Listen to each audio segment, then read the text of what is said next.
We can hear you. I think you can. I think you can. Because one thing I'm not is I'm not timid, and I'm not very soft-spoken. And but I want to welcome everybody this morning and thank you for spending your Saturday morning with me and with us, because this is what it means to be engaged as a citizen in the United States. If you're not engaged, you're not doing that responsibility of self-governing, are you? You're essentially just sitting back and letting yourself be driven in whatever direction the sheep herders want to drive you. But today is a beautiful day out here in Sanibel. It's an awesome day. God created this day, and you know what? God had a good idea about creating this day. Beautiful outside. One thing that man can't do is we can't change the weather for it. We are not in control of that. But we are in control of the reality of our social system, right? We create our social system. We created our Constitution. We created the laws and the rules that our country is governed by. So we are in control of some aspects of our life. And when the Founding Fathers created that Constitution, who did he give rights to? Citizens, right? He didn't give it to the states. He didn't give it to the federal government. When I say the Founding Fathers gave it to the citizens. And it's the states and the federal government that have powers. And we give them powers. We delegate them powers. If we give them powers, we can take them away. But it takes an informed populace, an informed citizen base to understand the system. And just how many rights and how many powers you have and how many you've delegated. And folks, we have over-delegated. There's a thing called the 10th Amendment. The 10th Amendment clearly describes what powers will be delegated to the federal government and which will be retained by the state. And essentially only those powers that are contemplated in the Constitution shall be engaged by the federal government. Now I'm going to tell you, education's not in there. I'm going to tell you that there's a lot of things that are not in there. Flood insurance isn't in there either. Matter of fact, the Supreme Court ruled in 1947 that insurance is a state matter. And that's why in the ACA we hear these things about state exchanges, because the federal government cannot mandate insurance. They can only mandate taxes. And that's what the Supreme Court ruled a couple of months ago when they made a ruling on the ACA. So we need to have citizens engaged, though they know how to direct their representatives in Washington. Now, this country is on a very slippery slope at this time. We have an out-of-control entitlement system. We have entitlement systems today that incentivize people to stay home. Right now, in some states, entitlement can be up to $38,000 a month. In Florida, the average income is $32,000. I'm sorry, $38,000 a year. Back, $38,000. It's a Saturday morning, and it is early. $38,000 a year. In Florida, our annual income average is $32,000 a year. So, would you rather go to work every day, get up, get dressed, go to work, or would you rather just sit home and wait for the check to show up and watch Oprah? I tell you, there's a lot of people who have decided to sit home and watch Oprah. And why does that happen? Because our government panders to the vote. We are getting to the level now of critical mass when there are more people on entitlement than there are contributing. The number is somewhere between 50 and 60% of the population of the United States pays taxes. So that means somewhere between 40 and 50%, whatever, don't pay taxes. They don't have any skin in the game. I believe that everybody needs to have skin in this game. We can't have a system that only part of the population contributes. So what we need to be able to do is say, folks, we need to redefine the reality of our social system. It's time this nonsense stopped. And what it's going to take is going to be some strong leadership in Washington. and in Tallahassee. The states need to drive this as much as your representatives in the federal government, because it's got to be a dual-pronged approach. Right now, though, in Tallahassee, I got to say, we've got weak leadership. They just are about to pass in-state tuition for illegal immigrants. Serious? Why are we giving any non-citizen preference over a citizen? So if you're a born and raised Texan who happens to live in Florida now, you're going to be paying out-of-state tuition in Florida. But if you are here illegally, you get an in-state tuition. Does that make sense to you guys? No. So how many of you are conservatives? Majority, right? How many of you are veterans? A few of you. God bless you and thank you for your service. Now, so the reason why I asked that is because I want to get a foundation of where we are on principles. I think we all are in agreement that you know, in order for a system to work, people have to contribute. You can't just take from a system and expect it to continue. But that's what we've been doing. That's what we've been doing for decades. Right now, we spend $93.8 billion a year on food stamps. That number has doubled in the last 5 years. Why has it doubled in the last 5 years? Do you think need has gone up? I'm going to tell you, unemployment has gone down in that time. Do you think we've had an insurgence of illegals maybe? Yeah, that's happened. Right? There's other reasons, but you know what? It's because the standards for getting this have been lowered. The standards have been lowered. Why? Because we have elections coming in. And we have those that are trying to motivate a voting base. And we have to stop that. We have to stop the practice of using entitlements to change our government. We need to make sure that our government is pure. And pure, I mean back to the Constitution. So this isn't a race about any one candidate. This is a race about making sure that we have the right representation in Washington, D.C., that we have the right representatives that have the intestinal fortitude to stand up against the establishment and not get back on your heels, but stay on your toes. Be able to get in the face of people, and I don't mean putting any sticks in any eyes, because if you put a stick in somebody's eye, they're not going to work with you. But you need to be able to work to the facts, work off the data, engage people in conversations, be able to stand your ground without being bullied. And there are a lot of bullies in Washington, D.C. And they don't have to be tall in stature. They can just be loud in voice. I mean, one of the meanest dogs I ever saw was a Chihuahua.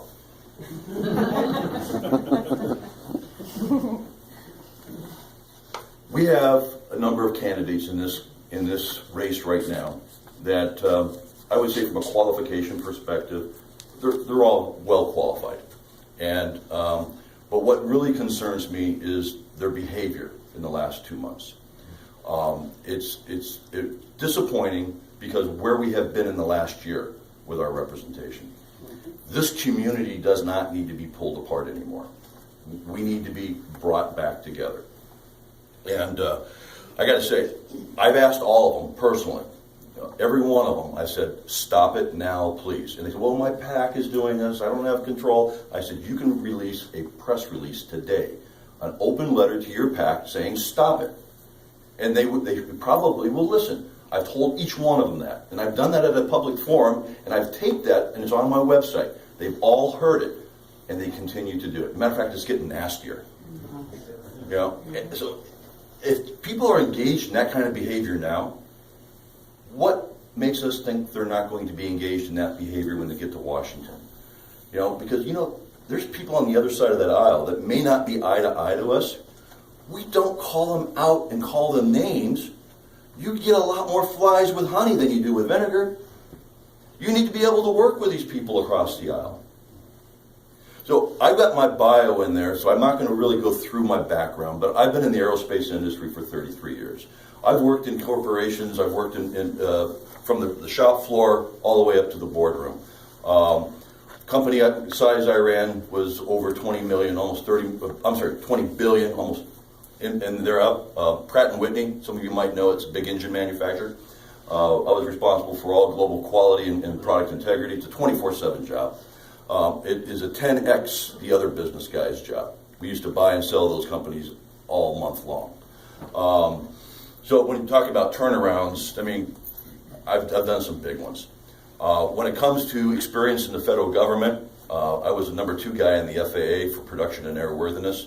I've worked on Capitol Hill, I've worked with senators, I've done international policy. I'm very familiar with rulemaking processes. I know how congressmen can engage with the federal agencies to do their job. I know how you influence it. You don't do it by telling them how to do their job. You do it by writing the titles in the laws. And it's essentially, the Congress doesn't get to tell the administrator how to do the job. They get to tell them in a law, essentially, this is what your powers are, and this is what your outcomes are. And by the way, this is your annual budget to get it done. And at the end of that year, we're going to measure you. So that's how Congress works with the agencies. But another thing the congressman can do is jump in the agency's door and say, how are you doing? And by the way, you remember what we're holding you accountable for. Can you give me an update? And again, you don't do it in a nasty way because you want them to cooperate, you want them to come on your side. You got to use some manners. Now, I'm first generation American. My dad immigrated from Germany. My grandmother, very German woman, she was my matriarch. She's the one that essentially taught me almost everything I know, especially my manners. The fork goes here, the knife goes there, the elbows don't go there, right? Yes, sir, no, ma'am, right? First impressions count. Don't burn your bridge because you may have to cross it again. But at the same time, you need to have a sense of urgency because hard work will prevail. And you can't just waste your time, so you have to have a burning bridge at times, which means you have to have that sense of urgency to get across the bridge. So it gives you a little bit about my background. I have a bachelor's in professional aeronautics, a master's in management, a doctorate in education from human resource and organizational development from George Washington, and I have an executive business certificate from the Darden School of Business at the University of Virginia. So on the education side, I've got quite a bit of that. I've written a number of books on organizational performance, leadership, dynamic organizational systems, aerospace areas. I speak a lot at conferences. I have a day job. My day job is I still have an aerospace and defense consulting and engineering firm. I work with airplanes, quality systems, regulatory systems, design systems. So I'm not going to go be a career politician. I want to go up there, I want to do my job as a citizen, because this is my first venue at any kind of politics. And I want to come back. I've signed a pledge for term limits. I believe that each of our politicians or representatives that we send up there need to have that sense of urgency, because you're sending somebody up there for one term at a time, and each term is only 2 years. If I do a good job, I'm up for 3 terms. That's all I want to do. I'll come back and I'll pass the torch to the next person. Now, so we say, oh, okay, great, so how are you going to do your job when you get there? Well, I have a plan. It's called the C4 plan. And I want to keep it real simple. I'm very much a back to the basics kind of guy. If you keep it simple, the lower the complexity, the higher the probability of success. So the first C stands for Constitution.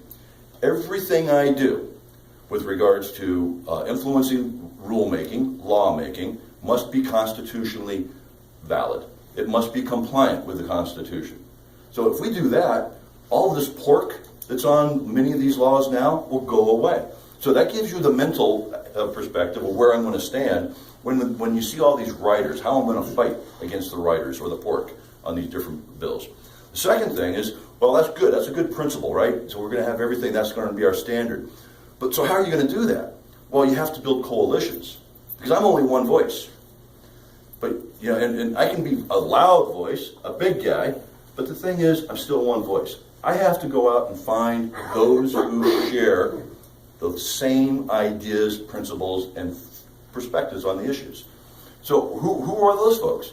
Well, there's a conservative caucus in Washington, D.C., predominantly Republicans. There are a couple Democrats on it. And there's about 80 names on that. The reality is, just because you're on a list doesn't mean you're conservative. But it is a roadmap for me to start working down. I know who I'm going to go reach out to immediately, right? And one of those folks is one of our brand new congressmen from Tampa, Congressman Jolly. And Jolly, in his first week in Congress, guess what he did? He went and got and started legislation to expand this relief on the flood insurance. Because right now our relief on the flood insurance is essentially just kicking the can down a little bit. And it doesn't include businesses, and it doesn't include second homes. So if you have a second home here, you're not in that relief, folks. But he's introduced legislation that will get you into that. Now, I will jump right by his side and stand next to him because this flood insurance thing is a mess. And it's not our fault. The Army Corps of Engineers screwed up when they allowed the dikes to fail in New Orleans and in Galveston and up and down the Gulf Coast. It was an infrastructure issue, and it's not a premium issue. We've been paying our premiums. Now, I pay my flood insurance premium. It hasn't flooded here since Noah was around. So on a principle level, it's going to be the conservative caucus. But you know what? There's a lot of Democrats that are running now that are not happy with what this president has been doing, and they're going to be running on platforms or issues that are not consistent with where he's been taking us. So these folks are ripe for friendship. These folks are ripe for reaching across the aisle and saying, hey, on these issues, let's develop a coalition. So now it goes from the individual soldier to a platoon, to a company, to a division, and maybe a whole army. So, I mean, that's the idea. That's how you get feet applied to action in Congress. The third C stands for committee. Now, if you really want to get something done in Washington, you have to get on the right committees. So Ways and Means is the committee to get on. And as a freshman congressman, I'm making no illusion that I don't think I'm going to get on it, but that is my target. But there are other committees that I want to get on. I want to get on the Transportation Committee, because that's my background. I want to get on the Veterans Affairs Committee. I want to get on the Defense Appropriations. Again, it's my background. I'm really good at these areas. And I also want to get on some of these environmental committees, because water matters to us. And water matters hugely to us because not only is it our livelihood through tourism, it's our quality of life. That's why we live here, right? Right now, there's funding that's being stalled for the Everglades restoration. Everglades restoration is essentially a series of projects that are planned over 20, 30 years. We have been, when I say we, U.S. citizen-based taxpayers, we have been funding these series of projects for a very long time, but we haven't got any in the queue now. We're about to run out of money on all those projects, and this includes the solution of the Okeechobee, includes the Hatchie, with regards to either putting some sort of a reservoir left or right, or reestablishing the sheet flow. So we need to have representation in Congress that says this money needs to be appropriated for these projects now, period. We just gave $1 billion to the Ukraine, and District 19 did not have a vote on that. I tell you, $1 billion would have gone a long way towards restoration, right? Well, there's a lot of things. I can go on for days on this. But the fact of the matter is our priorities are not very well established right now in this government. We need to be American first. And that brings me to my fourth C, which is the most important C, and that's constituency outreach. Because it's not a third-party PAC that puts the people into a position of representation. I got to tell you, folks, I say that, but the reality, most politicians are into positions because of a third-party PAC. We need to break that mold. It needs to be the people who are assigning a person, another citizen, to go represent them in Washington, and not to go get the job title of a politician, but rather maintain their title as a butcher, a baker, and a candlestick maker, so that they can come back and pass that torch to another citizen. So constituency outreach is, for me, critical.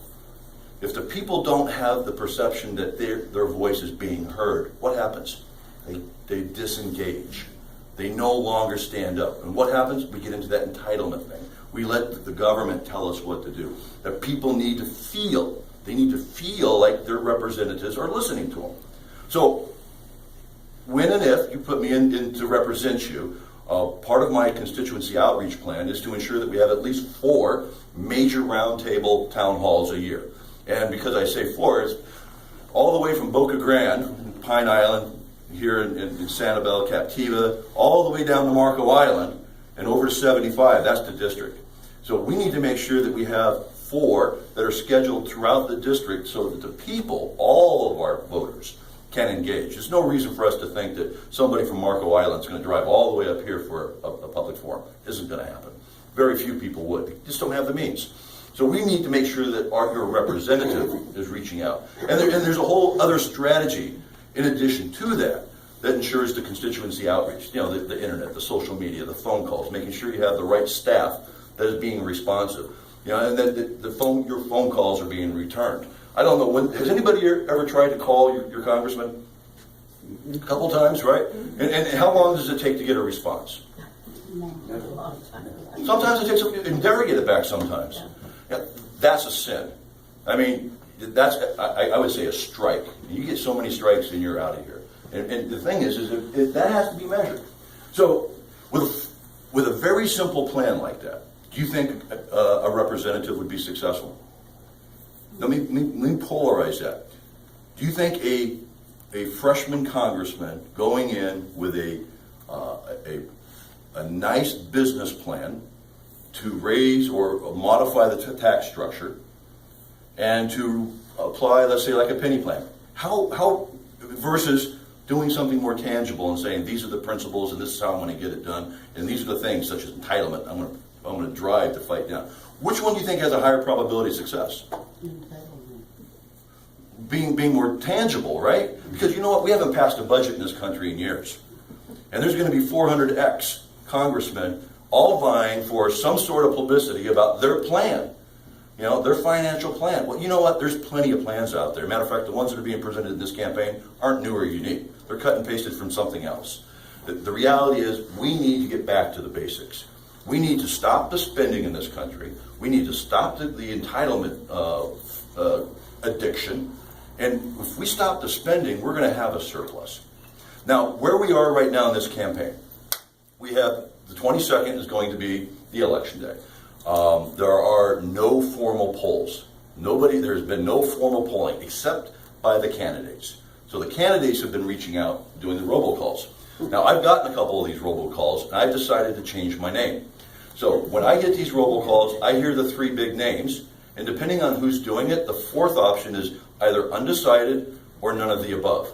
My first name is now undecided, and my last name is none of the above. Because I'm never on these polls. But I got to tell you, when we do straw polls at any of these public forums, I'm either first or second. Okay? I'm sincere about this. And I'm reaching out to everybody I can so that they can hear my vision for this. They can hear my sincerity because we need engagement. If we get our citizens re-engaged, Southwest Florida can be powerful on the platform of changing the national landscape. I mean, it happens. Look at what Ted Cruz is doing. It just takes charisma, capability, vision, and lots of tenacity. So, given the grassroots support that I have, we're going to have roughly about 45 to 50,000 people show up at this election. And the split is usually 30-30-30, which is essentially 30% through absentee voters, 30% for early voting, and 30% on the day of the election. Absentee voting is continuing. I am getting about 6 or 7 calls a day from people that have their absentee votes, and they say, hey, I just voted for you. And matter of fact, my whole family just voted for you. Because they don't like the negativity, right? So I got to tell you, on the absentee, right now, my straw poll, and it's unsolicited, they're calling me, is doing really good. The winner of this race will probably win with a total of around 22,000 votes. I've spoken to over 22,000 people. So what I'm saying is that giving me a vote, just because I don't have any money, and they don't have money either, they're using somebody else's money that's not even from this district for the most part. One guy's self-funded, but you know, it's outside of this district money for the most part. And by the way, I've been here longer than all of them combined. So Dr. Kriegel has been living in Florida, but he hasn't been living in this district. Okay, he just moved into this district, into Estero, this last year. Everybody else has just gotten here within the last year or two. Now, I lost my house during Charlie, and my house was completely destroyed during Charlie. It made me more resilient. It also gave me an opportunity to say, yeah, I'm reaffirming my commitment to this area. I've been here through, I stood in the lines for the National Guard to give me some water and some ice, and I defended my ruins of my property with my Second Amendment right. And we had looters out there in Pine Island. So giving somebody else the vote because you're afraid giving it to me would be a proxy to somebody else is not going to happen. There is an incredible groundswell. I'm asking for your support. This is a very low budget campaign. So if you could help on a donation, I'm honored, but I'm not asking for it. You know, we have come this far. We have done so much with so little, and it's really about the engagement, the enthusiasm, and what can be. I have a website. I have paperwork over here that's got my declaration of where I stand. I've got bumper stickers, and I have yard signs. If anybody wants yard signs, I have a whole car full of them out there. So with that, thank you very much for coming this morning, and God bless.